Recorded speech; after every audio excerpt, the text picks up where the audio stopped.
Hello and welcome back to our channel. So today in this video we are going to discuss about how to use VPN without slowing internet. So without wasting much of our time, let's get straight into the video. So now, if you have ever used VPN, you can face that your internet connection seems to be slow because VPN usually redirects your service to a different IP address, which is why you feel slow. So now, to use a VPN without significantly slowing down your internet, you need to select a server geographically close to your location. You can use fast protocols like WireGuard or IKEv2 and choose a high quality paid provider.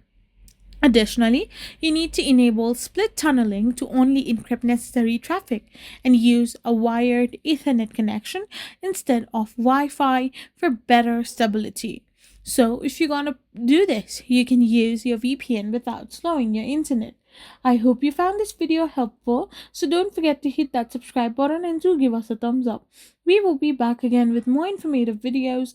Thank you for watching and stay tuned for our next video.